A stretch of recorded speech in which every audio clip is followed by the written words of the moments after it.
Hi viewers, it's Vicky from Dreams to Destination YouTube channel. और आज हमारे साथ हमारे गेस्ट हैं नुमान ज़हीर साहब मेलबर्न से। जानते हैं इनकी स्टोरी ऑस्ट्रेलिया की कैसी है, कैसी रही। अस्सलाम वालेकुम नुमान साहब, कैसे हैं आप? ठीक हैं? इस्लाम विकी भाई, मैं ठीक। आप कैसे हैं? जी बहुत शुक्र अल्लाह का, बिल्कुल ठीक हैं। नुमान भाई, इस टाइम आप कहाँ पे हैं? अभी मैं मेलबर्न में हूँ, अपने घर में। सही, मेलबर्न ऑस्ट्रेलिया, माशाल्लाह।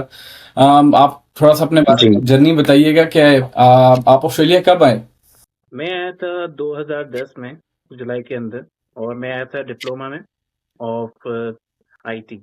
Diploma of. देखा जाए तो वही फोटोशॉप और बहुत ही बेसिक लेवल का कोर्स था उसमें। फोटोशॉप और इलिस्ट्रेशन ये सब मैंने पाकिस्तान से भी सीखा हुआ था पहले से ही।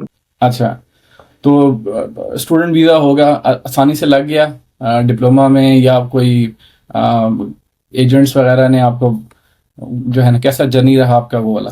2010 का टाइम था, तो 2010 में तो डिप्लोमा पे आराम से वीजा लग जाता था। इनफैक्ट अभी मेरी एक बंदे से मुलाकात हुई तो उसका भी 2 महीने पहले ही उस पर डिप्लोमा पे लगा है। वो सरप्राइज क्योंकि अभी आजकल डिप्लोमा पे वीजा लगता नहीं है। जी, अब तो करंटली तो डिग्रीज भी स्टूडेंट वीज़ा बहुत टफ हुआ है, डिपार्टमेंट ने टफ किया। जी, तो मान भी आपको माशाल्लाह, मेरे ख्याल में 15 साल हो गए होंगे मेलबर्न में ही रहे, या आपने, आपकी ऑस्ट्रेलिया की जर्नी कैसी रही सो फार? भाई मैं 2010 में आया था। 15 साल अल्हम्दुलिल्लाह हो चुके हैं। इसमें बहुत कुछ सीखने को मिला। ठीक है, पाकिस्तान में तो पता है आपको हर चीज प्लेट में मिलती है, यहाँ पे हर चीज आपको खुद ही करनी पड़ती है।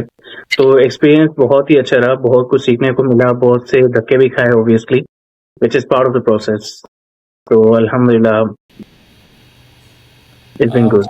आप पहला वीक कैसा था? कोई वाई ऑस्ट्रेलिया, कोई यहाँ पे जान पहचान थी, या उस टाइम कहीं और का रिजेक्ट हुआ तो आपने कहा जी मैं ऑस्ट्रेलिया का अप्लाई कर लेता हूँ? What was the reason? Reason वो कि मेरे वालिद साहब ने पहले से सोचा हुआ था कि ऑस्ट्रेलिया जाना है। जब उन्होंने मुझे पहली दफा बोला था कि मैं है ना भेजूंगा तुम्हें पाकिस्तान से ऑस्ट्रेलिया पढ़ाई करने के लिए, तो मेरे लिए बहुत ही शॉकिंग, तो मुझे यकीन नहीं हुआ पहली दफा। तो उसके बाद जब मैं आया यहाँ पे तो किसी को जानता नहीं था, ना कोई मुझे जानता था। जो एजेंट जिसने वीजा लगवाया था उसी ने मुझे एक कुछ लड़के थे यहाँ से कराची से, तो उनके साथ उन्होंने मुझे कनेक्ट कर दिया था। तो अल्हम्दुलिल्लाह फिर वहां से ही उनके साथ अच्छा सा सबक रहा, और अभी भी उनके साथ ही मेरी फ्रेंडशिप है अल्हम्दुलिल्लाह।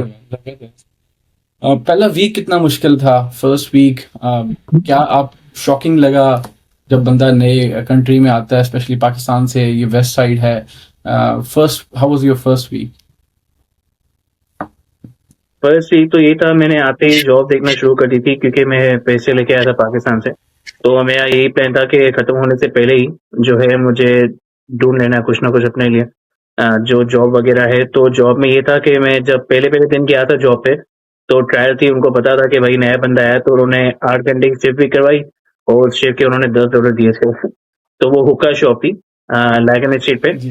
तो उन्होंने बोला कि हम लोग जो है ना तुम्हें $10 दे रहे हैं और हम लोग तुम्हें घर भी छोड़ देंगे और खाना भी दे देंगे, कोई मसले वाली बात नहीं है। और फिर उसके बाद जो है उन्होंने एंड ऑफ द शिफ्ट $10 के कॉइन पकड़ा दिए मुझे, ये लोग। मैं अपने व्यूअर्स को बताना चाहूँगा, मेरा ठीक है भाई। करंटली जो है वो 18 to 20, 25 लीगल रेट है, बट यहाँ पे जो भी नया आता है उसको इस तरह की प्रॉब्लम्स आती हैं, फेस होती हैं। तो वही नुमान भी वही जिक्र कर रहे हैं। नुमान भी डिप्लोमा आईटी में साल 1.5 साल का किया होगा 2010 में, उसके बाद आपने क्या किया? जब मैं 2010 में डिप्लोमा करा था आईटी का, तो उस समय मेरी जॉब भी थी उसके अंदर, किचन के अंदर ही। तो मैं किचन हैंड की जॉब कर रहा था अच्छा। और स्लोली स्लोली डेवलप किया इंटरेस्ट इन कुकिंग। तो उसके बाद जब वो मेरा डिप्लोमा खत्म हुआ, तो उसके बाद जो है मैंने उसके अंदर ही कुकरी के अंदर एडमिशन ले लिया था, सर्टिफिकेट 3 और 4 का। तो वो मैंने किया, उसके अंदर पीआर भी थी। तो वो मैंने स्टार्ट किया और उसके बाद जो अपना एक्सपीरियंस वगैरह स्टार्ट कर दिया था मैंने, क्योंकि स्टार्टिंग में जब मैंने आया था तो मेरा ये प्लान नहीं था कि मैं ऑस्ट्रेलिया में रुकूंगा, मैं स्टडी करूंगा और पाकिस्तान चले आऊंगा। तो शुरू में मैंने यही सोचा हुआ था। जी। लेकिन ऐसा ऑब्वियसली आपको बताया, जब यहाँ पे आप आ जाते हैं जी।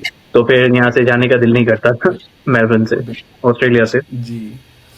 तो आपने ग्रेजुअली फिर परमानेंट रेजिडेंसी की तरफ आप आए होंगे, कोशिश की होगी कि स्टूडेंट स्टूडेंट से परमानेंट रेजिडेंसी अप्लाई की जाए। परमानेंट रेजिडेंसी भाई बड़ी दुखी, बहुत दुखी जर्नी रही मेरी। आ, ये था कि जब मैं आया तो मैं किसी के लिए काम कर रहा था, तो उसने मुझे बोला कि मैं स्पॉन्सर कर दूंगी। फिर 1 साल उसने लटका के रखा, फिर मैंने जॉब छोड़ दी। फिर उसने वापस बुला लिया कि आ जाओ मैं स्पॉन्सर कर दूँगी। फिर उसके आने के बाद भी 1 साल लगाया उसने स्पॉन्सर करने में। स्पॉन्सर करने के बाद मेरा 457 था उस टाइम पे जो वो होता है स्पॉन्सर वीज़ा, जी। तो उस टाइम पे मुझे मिला। तो अल्हम्दुलिल्लाह मेरे सिर्फ़ 1 ही महीना रह गया था अपना टाइम पीरियड कंप्लीट करने का जो 2 साल का होता है। तो जब वो कंप्लीट होने में 1 महीना रह गया था तो वो हमारे ओनर साहब ने जो है कैफ़े ही भेज दिया। ओ, तो वो पूरा प्रोसेस जो भी मेरी मेहनत थी 5 साल की, वो सब की सब बर्बाद हो गई। और इसके बाद जो है कोरोना आ गया और अल्हम्दुलिल्लाह मुझे एक जगह पे जॉब भी मिल गई थी अल्टोना में। तो वहाँ पे मैंने जॉब कंटिन्यू की और फिर उसके बाद जो है मेरे पास टाइम पीरियड भी कम था, 28 में मुझे दूसरी जगह ढूँढनी थी। जी। तो उन्होंने मुझे अल्हम्दुलिल्लाह सपोर्ट किया और फिर उसके बाद जो है मैंने 457 की जगह पे 186 डायरेक्ट एंट्री अप्लाई की, क्योंकि मेरे पास एक्सपीरियंस बहुत था ऑन पेपर्स। तो इसके बाद जो है अल्हम्दुलिल्लाह 2 साल के अंदर मेरी पीआर आ गई थी। माशाल्लाह। बड़ा मुश्किल रहा होगा, स्पेशली वो 5 साल। हर दिन बंदा ये सोचता है कि आज मेरी जो है ना वो टाइम पीरियड होगा। बंदा बहुत से ड्रीम सोच रहा होता है कि यार बस टाइम पूरा होने वाला है और पीआर मेरी होने वाली है। बट इट्स वेरी अनफॉर्चुनेट कि लास्ट वेरी मंथ में जो है ना आपके साथ इस तरह से। तो उस टाइम आपकी क्या फीलिंग्स थी? भाई बात ये है, यहाँ पे किसी पे भरोसा नहीं कर सकते। If you want to get a PR, best possible way यही है, अगर आप अपने पॉइंट्स खुद कलेक्ट करके या खुद ही मेहनत करके कर सकते हो, so it's well and good instead of relying on others. मैं तो यही कहूंगा। आपने जो जिक्र किया है 457 का, इसमें एम्प्लॉयर, एम्प्लॉई और थर्ड एजेंट का बड़ा रोल होता है। तो क्या आपको जो माइग्रेशन एजेंट थे उन्होंने सही से गाइड किया? सब उनकी सपोर्ट कैसी रही? भाई माइग्रेशन एजेंट जो है बहुत ही मतलब बारीक तरीन होते हैं, आपको अपनी भी होनी चाहिए स्टडी। क्योंकि भी मैं नाम नहीं लूंगा, लेकिन जब ये सारा प्रोसेस चल रहा था तो मुझे किसी ने बोला था कि तुम जो है मेलबर्न से मूव कर जाओ। उसके बाद जो है तुम्हें डायरेक्ट वहां पे हाथों हाथ ले लेंगे और तुम्हारा ये भी हो जाएगा। तो बोला ठीक है तो स्टार्ट करो प्रोसेस। बोलते नहीं अभी नहीं, अभी इनविटेशन ओपन नहीं हुआ है, तो इनविटेशन ओपन होने के बाद करेंगे। उसी बीच में मैं ये जो मैं अपने ओनर से बात की कि भाई आप लोग मुझे स्पॉन्सर नहीं कर सकते हो, तो मैं जा रहा हूँ। तो उन्होंने बोला कि भाई तुम्हें किसने बोला हम स्पॉन्सर नहीं कर सकते, क्योंकि उन्होंने मुझे बोला था कि तुम वहाँ पे फिश एंड चिप्स और बर्गर वगैरह फास्ट फूड है। तो मैं बोला नहीं भाई हम लोग जो है कैफे हैं, तो कैफे में ये सब अलाउड है। तो उन्होंने मुझे अपने एजेंट का नंबर दिया और हर चीज उसने पूरी मुझसे शुरू से लेकर आखिरी तक पूछी और उससे बोला तुम्हारा क्राइटेरिया बिल्कुल मैच करता है स्पॉन्सर का। पर it was direct entry instead of sponsoring. उस टाइम पे 457 चेंज भी हो गया था, कुछ और बन गया था। तो उन्होंने बोला कि तुम डायरेक्ट एंट्री ले लो instead of applying for again 3 years या 4 years। और अल्हम्दुलिल्लाह लकी ये रहा मैं कि वहां पे भी जो है जैसे मेरी पीआर आई उसके 1 महीने बाद जो है मेरे बॉस ने वो कैफे भी भेज दिया था। You are quite lucky this time. अल्हम्दुलिल्लाह, क्योंकि जब मेरा प्रोसेस चल रहा था तो मेरे बॉस से बोला थी पीआर आ गई। जब भी रहता था बोलता था ये पीआर आ गई, तेरी पीआर आ गई। तो मुझे शर्ट तो हो ही गया था कि भाई इसने भी बेचना ही है, और ऑब्वियसली आपको पता चल जाता है जब लोग जो है आके विजिट कर रहे होते हैं कैफे वगैरह। तो मैं बोला भाई अल्लाह बचा ले बस। हाँ। तो अल्लाह ने सुन ली और फिर अल्हम्दुलिल्लाह उस वहीं से मेरी पीआर होने के 1 महीने बाद ही उन्होंने भेज दिया था। ओह अच्छा। नुमान भाई फिर like after Covid, if you आपने आपकी पीआर हो गई थी 186, आप बता रहे हैं कि आपको मिल गया था। उसके बाद आपने फिर क्या सोचा आगे का? क्या पीआर तो इट्स आई फील लाइक मुझे भी यहाँ पे 13-14 ईयर्स हो गए हैं। PR is it's a platform. तो आपने आगे क्या क्या सोचा कि अब आपको क्या करना है? भाई जैसे मैथ के पीआर होने के बाद सब कुछ सही हो जाता है, आपकी जॉब अच्छी हो जाती है, हर चीज हो जाती है। तो उसके बाद भी जो है मैं दूसरी जगह पे काम करने लगा तो कुछ भी इतना खास इनकम थी नहीं, और घर के खर्चे वगैरह भी ज्यादा थे। तो अल्हम्दुलिल्लाह आई एम ब्लेस्ड कि मेरी वाइफ का जो है माशाल्लाह खाना बहुत अच्छा है। और उससे पहले हम लोग टिफिन वगैरह भी कर रहे थे, तो मेरी वाइफ जो है टिफिन करती थी और डिलीवरी करती थी। तो उसके बाद जो है उनको यानी कि एक उनका हाथ सेट हो गया था खाने वगैरह में। तो हमने बोला लेट्स टेक इट कमर्शियली। तो हम लोगों ने फिर वहां से क्लाउड किचन हायर किया था वेरेबी में।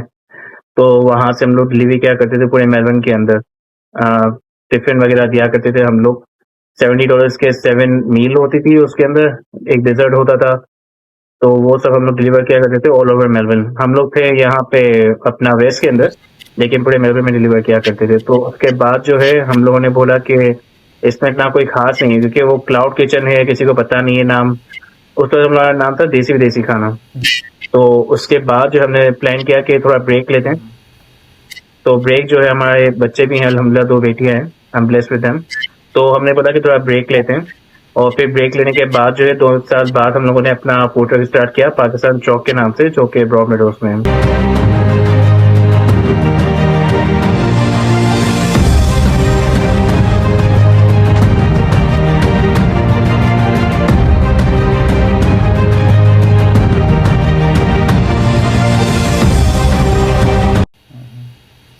उस पे तो मैं देख रहा हूँ आपके बहुत फॉलोअर्स हुए हुए हैं उस पे, आप काफ़ी आप छाए हुए हैं अपने सोशल मीडिया पेज पे भी, और मेलबर्न के नॉर्थ साइड में ब्रॉड मीडोज़ में जो आपने रिसेंटली खोला है, अल्हम्दुलिल्लाह। सॉरी कब कि इसके बारे में बताइएगा। पाकिस्तान चौक, पाकिस्तान चौक का आपको कैसे आइडिया आया, और क्या क्या प्रोडक्ट्स फिर आपने इसकी प्लानिंग क्या थी? प्लानिंग बहुत ही सिंपल थी, लेकिन हमने पूरा टाइम लिया इसको मूव करने से पहले कि कोई एक लोकेशन हो जहाँ पे हम लोग जो है सबको रीच कर सके। तो हम लोगों ने तकरीबन 7 महीने लगाए थे फूड ट्रक लेने के बाद भी, कि कहाँ पे लगाना है हमें, कि जगह ऐसी हो जहाँ पे सबके लिए इजी एक्सेसिबल हो, पार्किंग हो, हर चीज हो।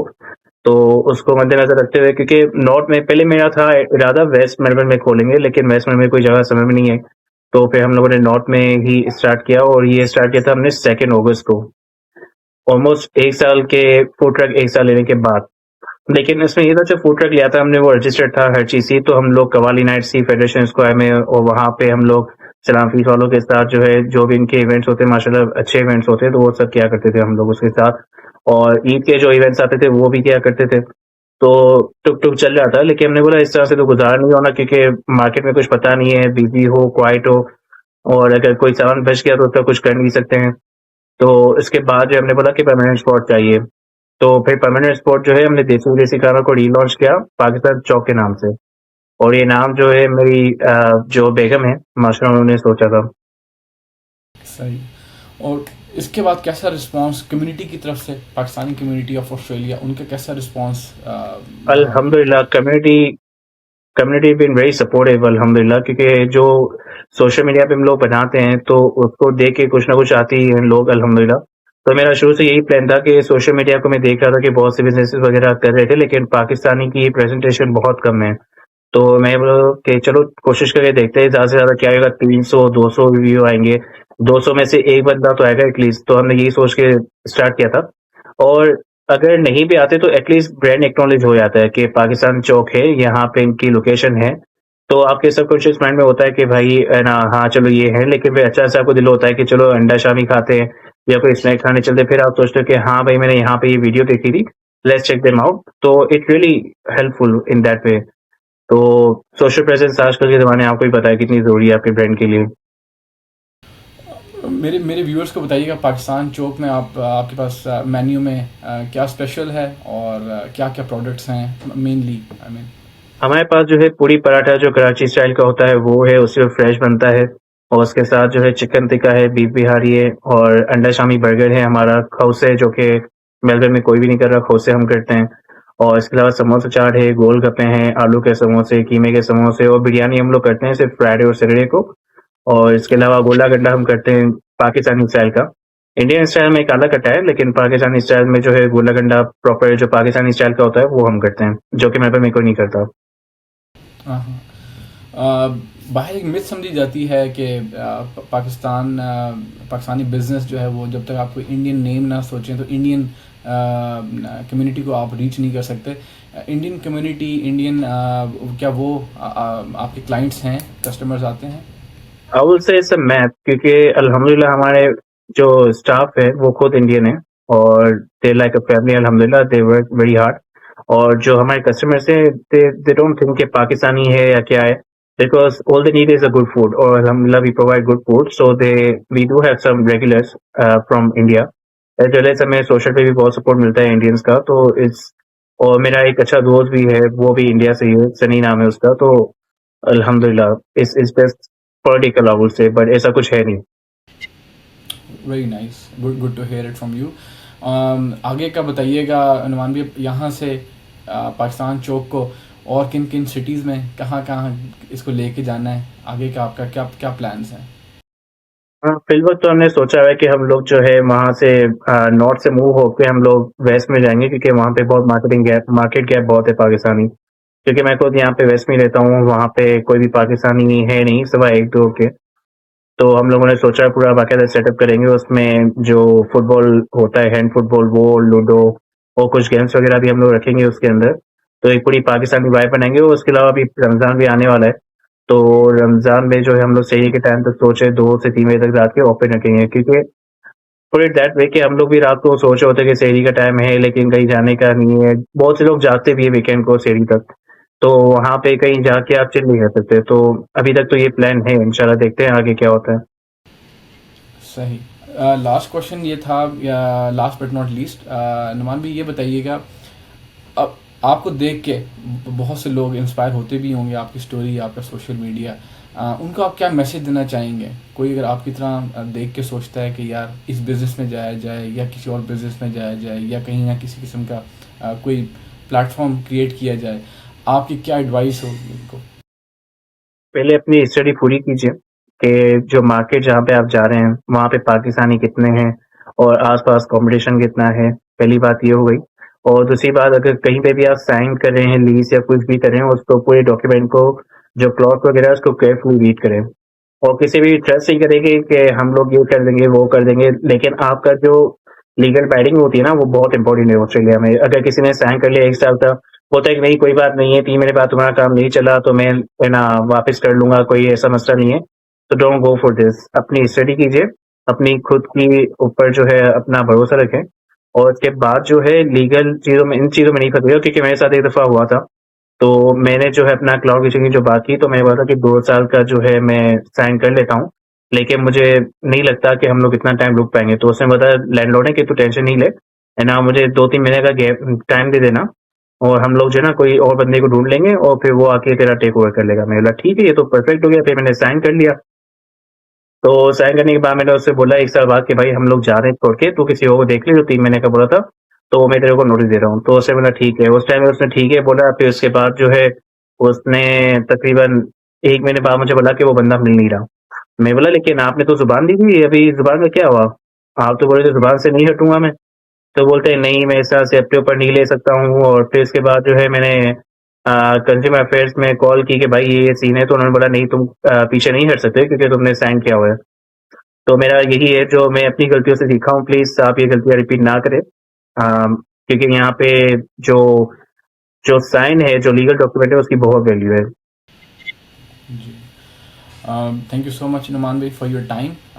बड़ी वैल्यूएबल इंफॉर्मेशन आपने शेयर की थैंक यू है भाई। मेरे व्यूअर्स के साथ। जी। Will keep in touch. और अगर मेरे व्यूअर्स में से कोई अगर आपको रीच आउट करना चाहे तो किसी किस्म की कांटेक्ट डिटेल्स जो है ना प्लीज़ शेयर कर दीजिएगा, या हम दे आप मैं कैन उनको ऑलवेज कहूँगा reach me out on insta पे। वो हमेशा मैसेज कर सकते हैं मुझे। I am always open to help. अल्हम्दुलिल्लाह। कोई भी चीज, कोई भी support, I am always there. एक दो बंदों को मैंने पहले से ही, उन्होंने मुझे इंस्टा पे इसी सिलसिले में मैसेज किया हुआ है, तो उनको मैंने बात की थी। ऑफ कोर्स पाकिस्तानी भाई थे हमारे, doesn't need to be Pakistani, anyone, जो I will be happy to help if I can. आपका इतना कहना ही बहुत है। आजकल के टाइम में अपना टाइम, सब टाइम इज़ मनी, टाइम देना बहुत बड़ी बात है। And thank you so much for reaching us out. Thank you भाई। आप आए, टाइम दिया। थैंक यू जी। थैंक थैंक यू विकी भाई for having me. You. You Allah welcome. हाफिज भाई। Thank you. अच्छी लगती हो तुम मुझे, अगर मैं तुम्हें पसंद ना करूं तो? फिर भी मैं तुम्हें चाहता रहूंगा जिंदगी भर। ना प्यार करते हो? मैं जो करता हूं उसे प्यार नहीं, पागलपन कहते हैं।